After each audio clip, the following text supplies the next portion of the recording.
नमस्कार दोस्तों, मैं सुनील ढींगरा पेश हूं आप सबके आगे अपनी नई कहानी के साथ।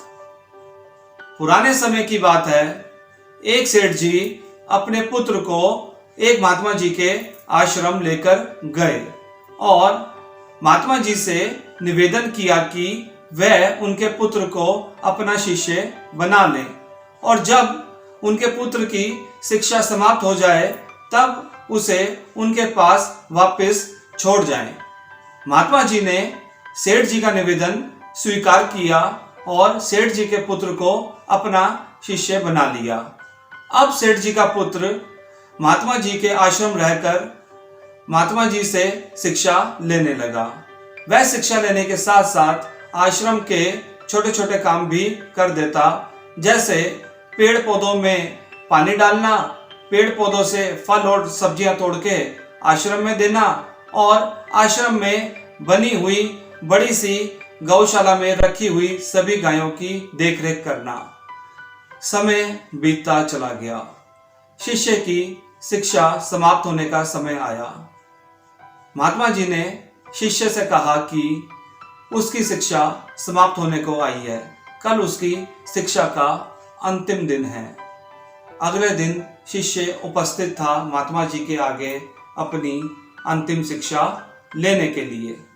महात्मा जी ने शिष्य से कहा कि वह गौशाला जाए और सभी गायों को बिठाकर वापस मेरे पास आए और महात्मा जी स्वयं भी गौशाला के आगे जाकर बैठ गए, जिससे कि वह अपने शिष्य को देख सकें। अब शिष्य ने बारी बारी सभी गायों को बिठाना शुरू किया। उससे कुछ गायें तो आसानी से बैठ रही थी और कुछ गायें बड़ी मुश्किल से बैठती और कुछ गायें जो वह बिठा चुका था दोबारा खड़ी हो जाती और उसे वह दोबारा बिठानी पड़ती। लेकिन शिष्य हार मानने को तैयार नहीं। वह निरंतर सभी गायों को बिठाने का प्रयत्न करता रहा। काफी समय बीतने के बाद शिष्य ने सभी गायों को बिठा दिया और वह महात्मा जी के पास गया और महात्मा जी से कहा कि महात्मा जी, मैंने सभी गायों को बिठा दिया है। महात्मा जी ने शिष्य से कहा कि वह अपना यह अनुभव जीवन भर याद रखे। तो शिष्य ने महात्मा जी से कहा, महात्मा जी, यह अनुभव जीवन भर याद रखने की क्या आवश्यकता है? तो महात्मा जी ने शिष्य को समझाते हुए कहा कि तुम कुछ दिनों में अपना नया जीवन शुरू करोगे, अपने पिता का व्यापार संभालोगे और अपने पिता के द्वारा दिए गए कार्यों को करोगे, तो स्वाभाविक है कि तुम्हें समस्या आएंगी।